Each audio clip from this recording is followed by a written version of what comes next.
Well, thank you for being here with us today, and welcome. We're glad you're here. I'm Charlie Williams. I'm the President and CEO of Citizens Bank and Trust, and welcome to our third annual Citizens Business Summit.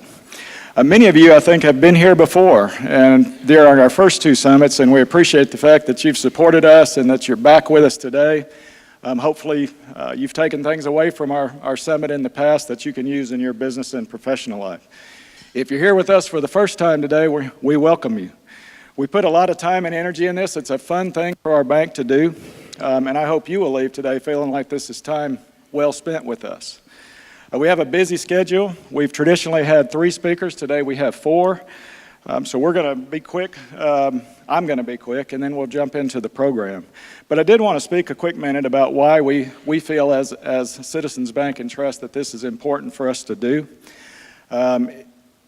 We are a community bank, and we feel like this is part of our core charge as a community bank to invest and reinvest in the communities that we serve.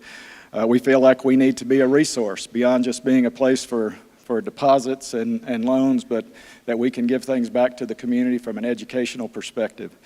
We have core values within our bank, and this summit aligns well with our core values. We've put them up in a past summit.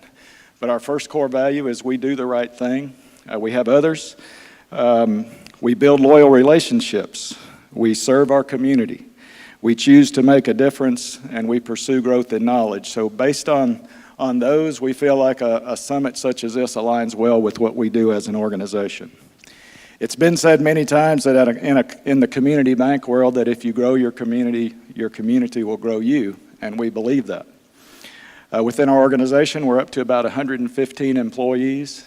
All of our employees are passionate about us doing this and living our core values with us every day. And I feel like they understand that their job is to grow customer relationships and for us to grow as an organization as a direct result. But making a contribution is something that's important to the bank, and I think it comes with being a local community bank, and the fact that you all are here participating with us makes it even more worthwhile. You know, our bank was 15 years old in March of this year. We started on March 3rd of '03 at 0. I know that Mike Allred, our founder, and the board members and the employees that were here at the start, that's probably gone by in a flash for them. But it's been an exciting time for us. We had a big event a couple of months ago. We crossed $500 million in total assets, which was a big deal for us. It had been a goal of ours for a long time, and it was a happy day in our bank when we were able to report that. We have some new goals now. But we have many of our key employees here today, and I hope that you get a chance to meet with them. They've accomplished a lot. I hope they're the ones that are smiling at every table because they deserve to be. They've accomplished a lot, and as for me, I'm just blessed to get a chance to work with them every day. I'd like to also recognize our Wildcat tellers. You might have been greeted by them when you came in. For those of you that might not know, we operate a branch within Guntersville High School that's tied to a banking class, and it's run by these students, and they've been here helping us today, and thank you all for being here. And I'm hopeful that maybe one day some of them will be addressing us as a speaker or attending as a business owner or an employer of choice or a leader in our community, and that's part of our goal with them. So if y'all would help me welcome our Wildcat tellers.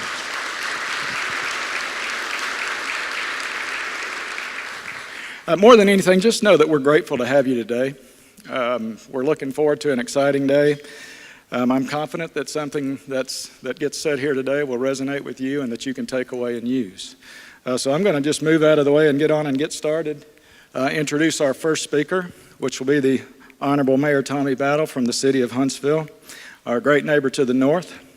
Mayor Battle's in his 3rd term in Huntsville, has been dedicated to creating jobs and diversifying the economy in Huntsville, and through his leadership, he's brought together a coalition of regional leaders that are committed to recruiting industry and working on workforce development, which is a regional issue for us, and high-quality education. And as a result, Huntsville leads the state in new jobs and economic investment. You know, we have about 25% of our, this is a statistic I've heard over the years, of our numbers of people in our county that commute out of the county to go to work every day, and I know many of them go to Huntsville. Huntsville is is a vibrant community with a lot of bright people, and I think the mayor's toughest job is to probably bring that group of people together for all the initiatives that are going on up in Huntsville. I think Mayor Battle has thought strategically over the long term. There's a master plan that's going on in Huntsville right now, a comprehensive plan that will shape Huntsville's future for many years to come. I know the mayor's been a champion of collaboratively working with the citizens. Is a fiscally responsible leader. Huntsville operates with a balanced budget, and it has had a AAA credit rating since 2009, and that is something that not a lot of communities can boast. But I think they've put Huntsville in the enviable position of having a stable economy, and quite honestly, Huntsville is an economic powerhouse in our state and has attracted some global attention as of late. Mayor Battle was born in Birmingham in 1955. He moved to Huntsville in 1980 after graduating from the University of Alabama. He's 4 years later became a member of the Huntsville City Council, where he served as the finance chair. He's had a successful career as an entrepreneur and a businessman, and 30 years of community service have prepared him well to be the CEO of Huntsville. The mayor's married to the former Eula Salmons, a retired kindergarten teacher. They have one son, Drew, a daughter-in-law, Lauren, and a grandson, George, and I would just ask you to please join me in welcoming Mayor Battle.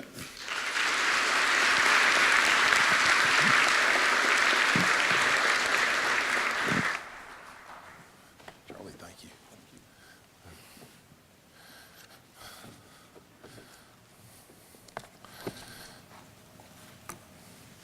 I tell you, it's really nice to be here and see this many people out talking about how we're going to make our area a better area, how we're going to do better in our business, how we're going to look forward, how we're going to change our thinking, how we're going to think about what the future holds for us. And that's the secret to success that we have, is how to think about what's going to happen in the future and how to get ready for that future, how to make sure that we are ready for that future.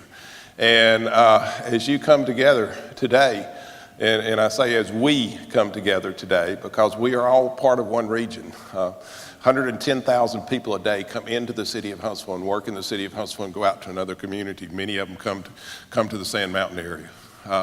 And alternately, 60,000 people live in the city of Huntsville and go out to another community and work. Many of them in the Sand Mountain area, and then they come back to Huntsville that night. So we are a community, and we are a community that is gathered together and that works together, and we live and die together.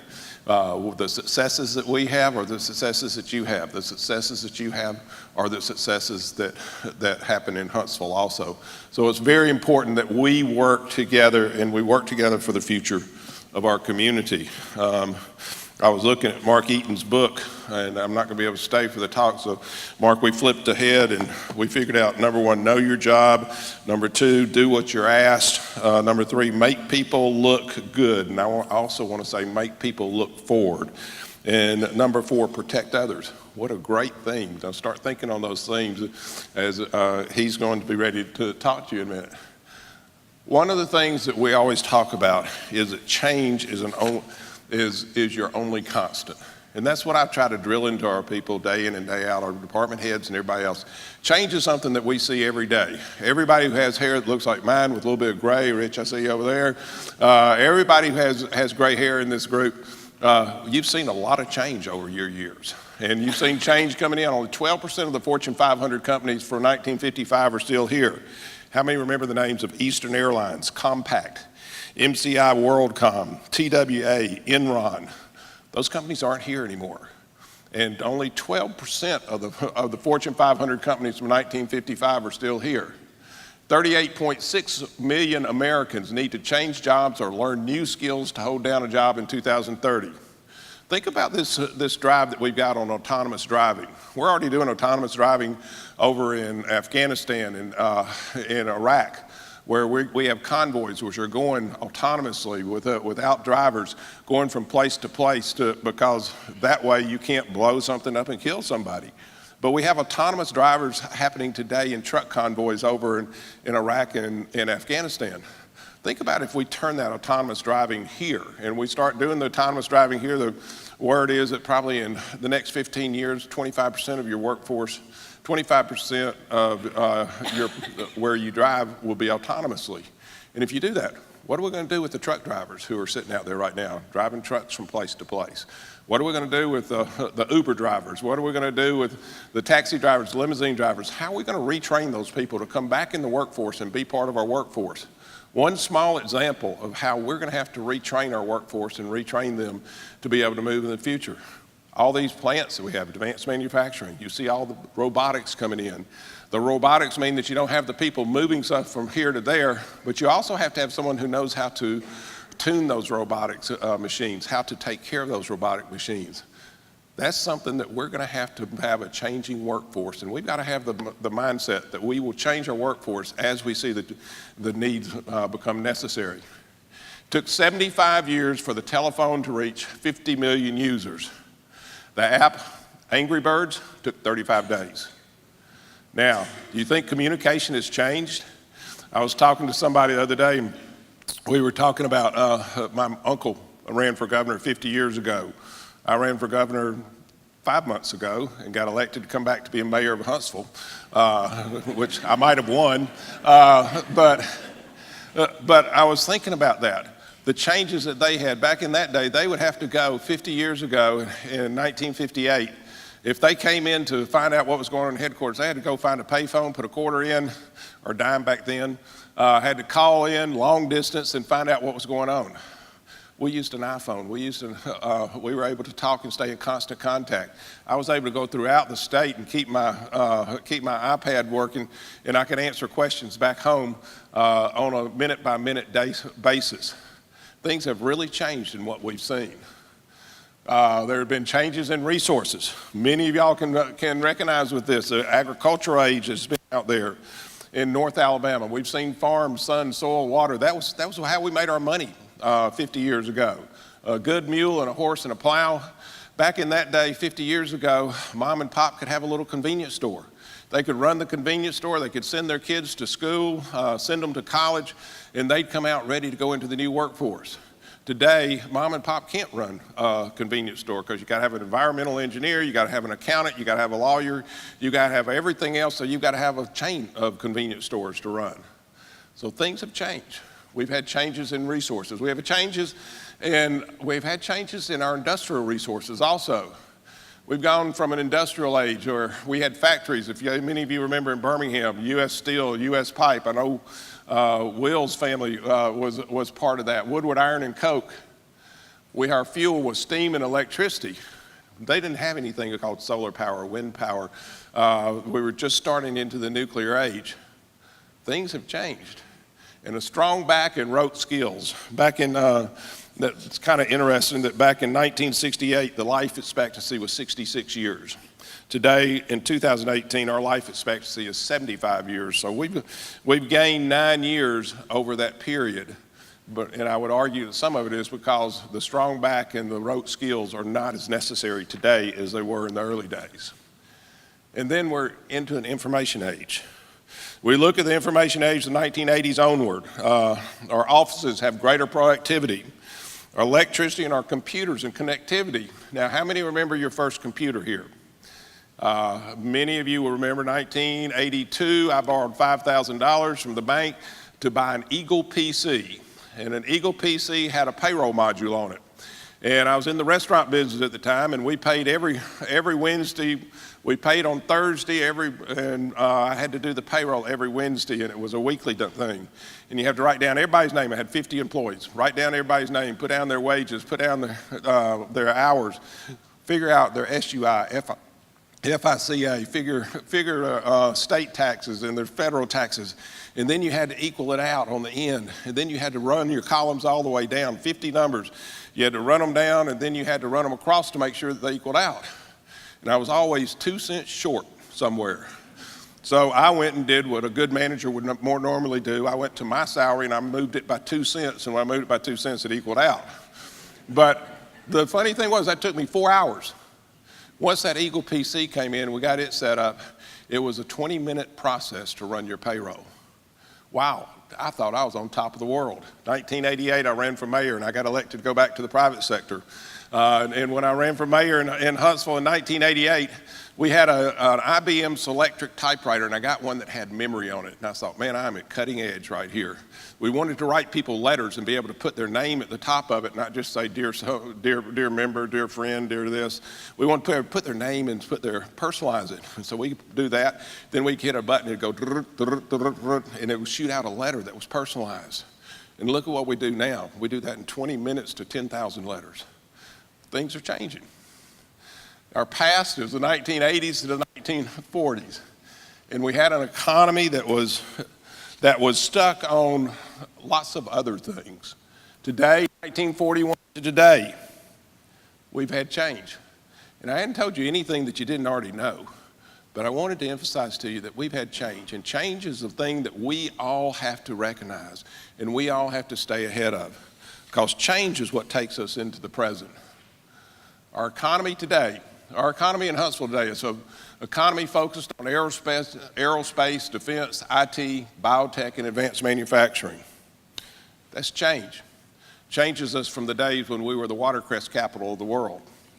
Jobs provided by Redstone Arsenal Research Park in Hudson Alpha. Redstone Arsenal is changing. Back when I first became mayor, we had 32,000 people working on Redstone Arsenal. Today we have 43,000 people working on Redstone Arsenal. When I was first mayor, I think we had 6 general officers out there. We now have 16 general officers. We had 26 SESs. We now have 96 SESs, senior executives, who are working at the Arsenal. Things are changing. Cummings Research Park. When I first came in as mayor, we had about 22,000 people working there. We now have 30,000 people working at Cummings Research Park. Hudson Alpha just came in. It had been open for a year when I came in as mayor, and they were mapping the human genome. Well, they've gone beyond mapping the human genome, and today they are taking that human genome they mapped, and they're taking it to a medical team and saying, what does it mean when you have your X or Y chromosome crinked right here? It says, well, you have a propensity for heart disease. Well, let's start treating you now for it. Let's be proactive in our treatment rather than reactive. Things are changing. We have the world's first genomic medical clinic in Huntsville, Alabama, and things are changing. Diversification has been driven by commercial space, advanced manufacturing, biotech, and cyber. We were just talking about cyber. 10 years ago, cyber wasn't even an industry, and I went to SMDC conference, and we listened to General Hoss Cartwright, who was the Joint Chief of Staff, and he mentioned cyber about 10 times, and I said, we might want to look and see what this cyber thing is.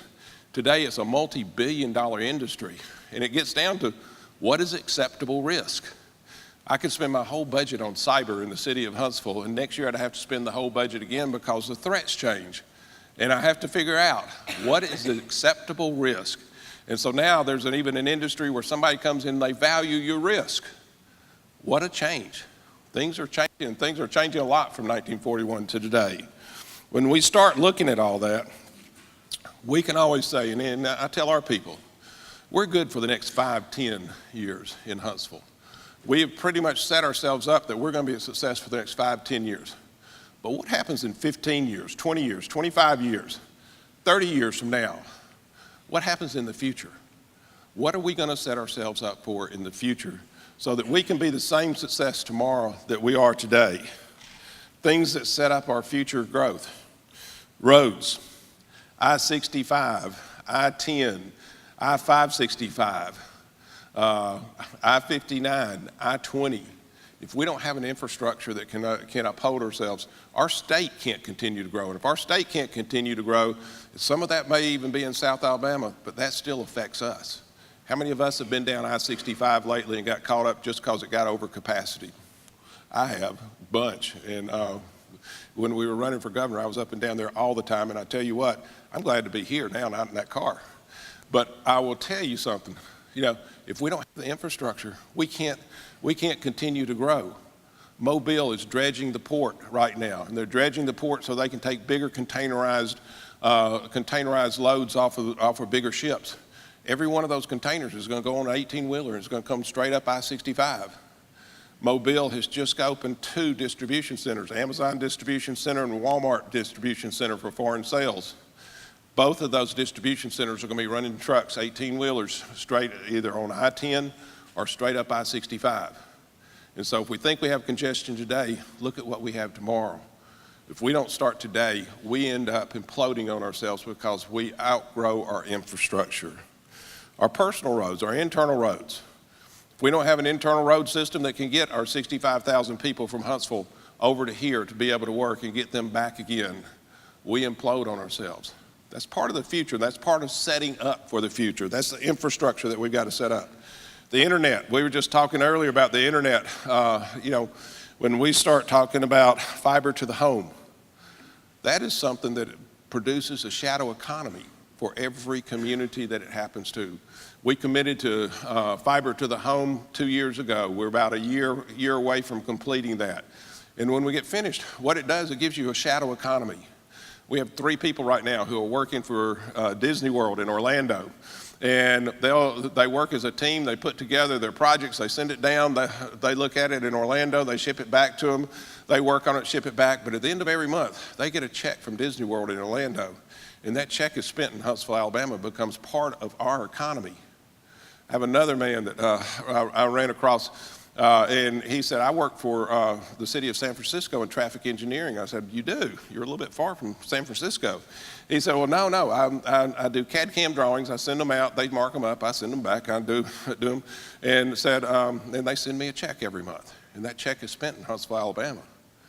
It gives you a shadow economy, and that fiber to the home is part of your infrastructure that every community needs to be working on right now, because it gives you capabilities that we have to have in the future. And then we've got to attract a workforce. Workforce development is one of the most important things that any of us are going to be doing. If you can't attract a workforce, you cannot keep up with what you've got to do. That's the word that I hear from industry day in and day out. I'm looking for a qualified workforce. I'm looking for a workforce that is trained. I'm looking for the workforce of the new young millennials who are coming out. Now, I'm a double millennial, so I don't know as much as the young millennials. But Harrison back there, he's our token millennial in the office. Raise your hand, Harrison. There you go. Okay. And when we have questions, we say, Harrison, tell us what the millennials are thinking. He'll tell us right off and everything. And it's a great thing to know. But the millennials are looking for a place to come. And they're looking for cool places. Now, I've never been known as a cool place myself. We did a downtown study one time, and our downtown group came back, our study group came back and did an after action. Y'all have a very active nightlife on Thursday through Saturday from 10:30 till 2 in the morning. And I said, really? And I said, I don't think I've ever been up past 10:30, but they are looking for a place that they can come and they think is acceptable and that has a good reputation, and a place that they can be part of. And that's what we're going to have to do. We have to make sure that we have the urban infills. We have to make sure that we have the setup so that we can have, it's amazing to me, craft beer attracts young millennials for some reason. It attracts some other people too. But the idea of art centers and things like that, those are the things that attract the new millennial staff coming in. And we've got to attract them. So what's our opportunities? There we go. Opportunities in the future. And, you know, when we start talking about opportunities, we've got to be looking out that 15, 20 years from now.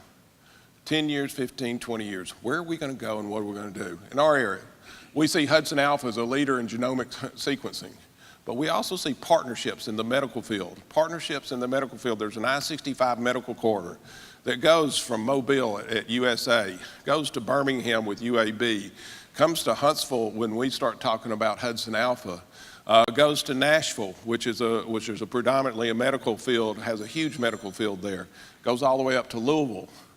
If we can collaborate with others, and as we collaborate with others, we find that we can continue to grow. And out of some of that, a lot of that is data analytics that will be coming out of Hudson Alpha, because they have big data, huge data coming out about your human genome. And how do we do the analytics on it to be able to tell this is what makes a difference in your life and how you grow? That's going to be important to us.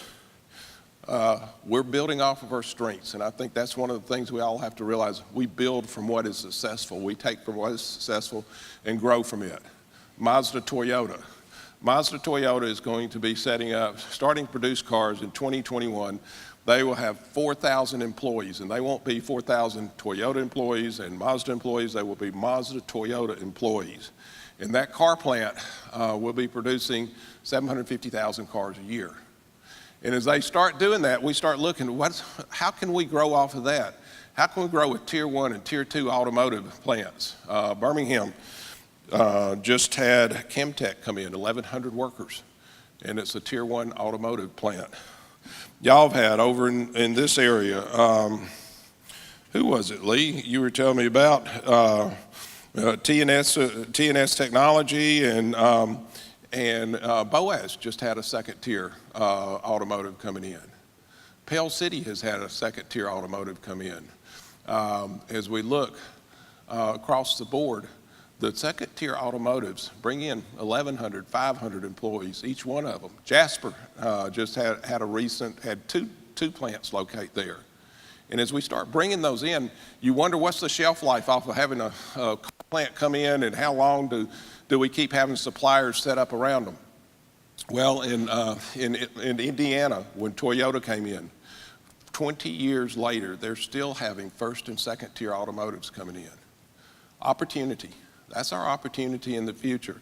And to do that, they bring in workers, and they bring in a workforce, $40,000, $50,000 a year workforce. A good economy, and adds to your economy. Other things. How can Huntsville, with Cyber Huntsville and the cyber work we're doing, how do we tag along with Maxwell Air Force Base, which is the cyber center for the Air Force?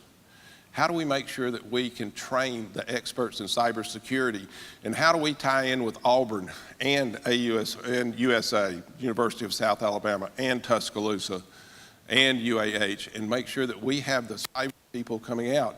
And then how do we tie it to our two-year colleges? Because 60% of these cyber workers don't have to have a 4-year degree. They have to have certifications. And if we take them and put them into those fields, we end up with a workforce that will be into the future and will last years and years and years for us. You know, as we watch this, we've got to take what we're doing today. Mazda Toyota is an example. We're not making cars there, we're assembling cars there. But if we get the plants that are making the actual parts that come into the assembly, and we get those to locate in Alabama, then we're going to be way ahead. You look in Mobile, they've got Airbus, and they've got soon to have Bombardier, they have Austal. And they're not making ships there. They're not making airplanes there, but they're assembling airplanes. They're assembling ships. And if we take the pieces that they're doing and add to that and do the manufacturing, then we've set ourselves up for an industry that will be here 25 and 50 years from now. Right now in Mobile, Airbus is assembling airplanes for 30% less than they can do it in the European Union.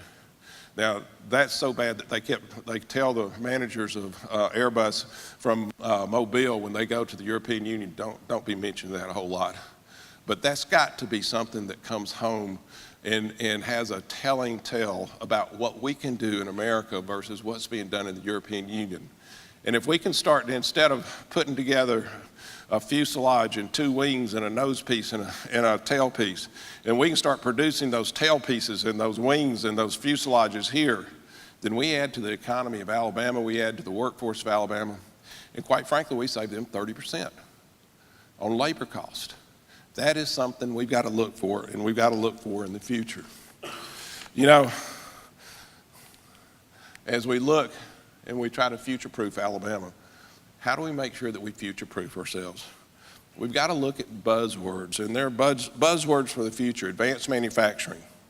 Advanced manufacturing is going to be key to all of us because we've got to continue to have that base of advanced manufacturing. We've had some great success in our area: Polaris, GE Aviation, Mazda, Toyota, and Aerojet Rocketdyne, their rocket shop. Those are advanced manufacturing. That helps add to your economy. And everybody's not going to be the rocket scientist, so you've got to have advanced manufacturing. Additive manufacturing. And I said, what is additive manufacturing? I did what mayors do. And Lee, you may do this sometimes. When they get over your head and they start doing something, you look like you've eaten some persimmons and you look at them very seriously and you nod. and they think you know what you're talking about. And I said, additive manufacturing, and they said, no, 3D printing. Don't get too excited about it. It's 3D printing. But that's something, a buzzword of the future, something we're going to have to use. BWXT is using additive manufacturing or 3D printing to make parts for nuclear plants right now. And they don't have to go through the testing, and they can get it to market much quicker.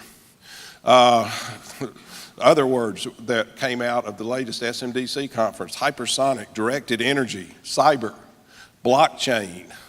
The blockchain technology is something that is going to be huge for all of us, whether it's in the medical realm or whether it's a city tying together all its information and having one person with the key and having the key to how to unlock that information. Artificial intelligence, autonomous driving. We've already talked a little bit about autonomous driving, but what if we set up a platform, and we're talking about setting up a platform for autonomous driving in Research Park so that we can do the testing of it and work with our friends from Toyota, Mazda, and some of the other places so that we can put the test bed together and provide for an industry that does exactly what we do: sensoring, GIS, mapping. How do we do that and make sure that we take that industry and take it into the future? Data centers, small modular reactors for nuclear. How do we take those and use those in each city? And each city someday ends up, and years from now, so each city will end up with a small modular reactor that will power that city, and you'll be rid of the grid. That is something that's part of the future and part of the things we've got to look at. So how do we do it? How do we make sure that we future-proof it? Number one, we've got to have infrastructure, and we talked about that. We've got to have a next generation of companies that create wealth and stay local. That's very important to us. The companies that do well in our area, we want to stay in our area. We want them to provide jobs for a long time. We want them to headquarter in our area. We want them to be part of our area. That's key to us. Quality of life. Quality of life is what's going to attract our workforce, and everybody here knows that workforce is a key to being able to grow. 3.9% unemployment, 3% is transition rate, so you got 0.9% that you can pick from for your labor force right now. That's going to be key. Quality of life will attract the workers that we need to have. And finally, talent. Developing our own and recruiting it from elsewhere.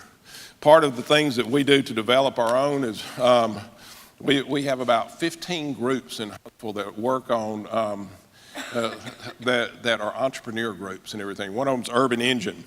And Urban Engine's mission is to propel the growth of Alabama's economy by connecting aspiring entrepreneurs and establishing business leaders to educational resources, talent, and community. In 2017, they facilitated 81 community events serving over 6,000 individuals. One of their events that they do is co-working night. Co-working night is young people coming in. There are a few old people sprinkled in, but usually they're 23, 25 years old, and they come in for a weekly event in the startup community, which they do 6 to 10 educational workshops and are offered a platform for peer-to-peer learning and connections and collaboration. They're doing coding, they're putting together apps, but they're advancing themselves in their careers just through self-motivation. And at the end of that night, they might have a beer. So one of those things is that we've got to provide community entrepreneurship groups that help our talent develop itself. And as we help our talent develop ourselves and recruit from elsewhere, we have what we need for the future. You know, as we've grown over the last 10 years, we've had 5,000 jobs added to the city of Huntsville. And 25,000 jobs, we've had about $4 billion worth of investment. But on the same token, we look at Russellville. Russellville is a town of 11,000. They've had 800 jobs added. And we look here at Guntersville, and I was talking to Lee Dollar about this.